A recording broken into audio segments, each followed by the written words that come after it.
الليل لباسا وجعلنا الليل لباسا وجعلنا النهار معاشا وجعلنا النهار معاشا وجعلنا النهار معاشا وجعلنا النهار معاشا. Jadi sebenarnya salah satu metode juga Bapak Ibu, ini metode untuk menghafal juga seperti itu.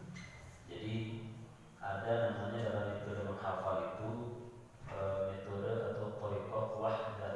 Thariqah wahdah itu adalah guru membacakan kemudian murid menirukan.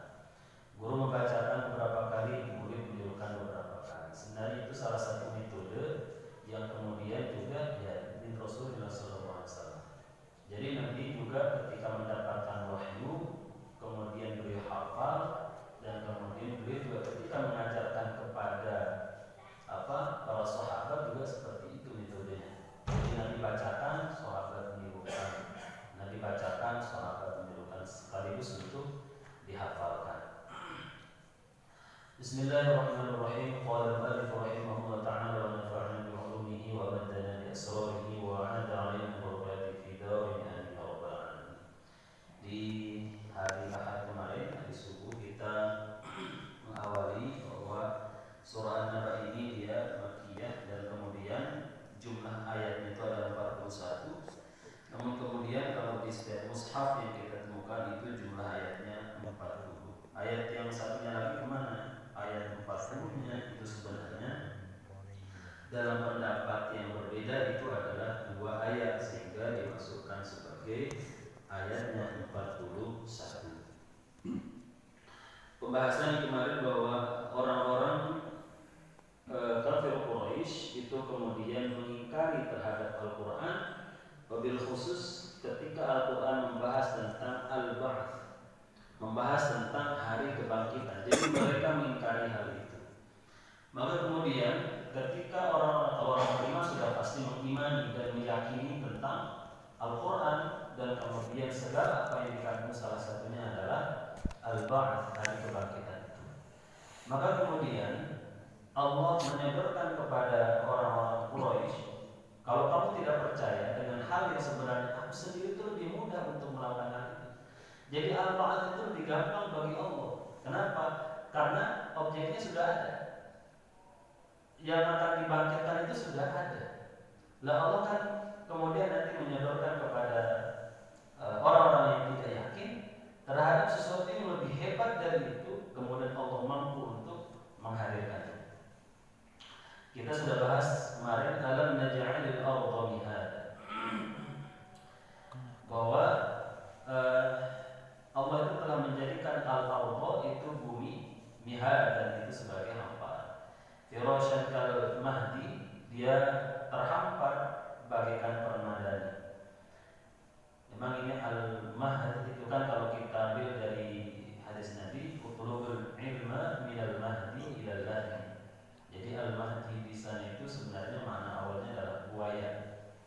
Maka orang yang seorang bayi yang berada dalam buaya itu dia tidak terasa sedang misalnya emaknya lagi jalan, emaknya lagi bergerak, dia sendiri tidak terasa. Maka disebut bumi ini al-mahdi, dia terhampar. Jadi kalau meskipun bumi kita ini dia berputar pada proses dan putaran yang sudah disesuaikan itu, sesuai dengan fitrahnya bumi itu, kita sedang tinggal di atasnya tidak merasakan sama sekali putaran bumi itu.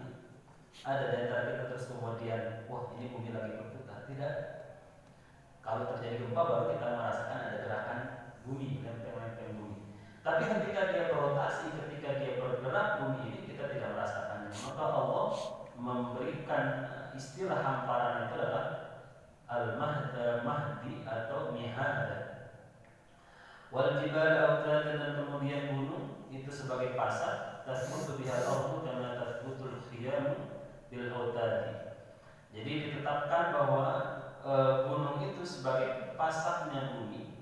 Untuk apa? Supaya bumi itu menjadi tasbutu, dia tetap, dia tenang. Sebagaimana kemudian tasbutul khiyamu bil seseorang yang mendirikan kemah kemudian dia berikan paku maka kemah itu menjadi tenang atau dia tidak terhempas ke sana kemari. Wal istifham dan isim istifham di sini itu adalah isim tanya itu adalah untuk sebagai takrir, untuk sebagai penguat.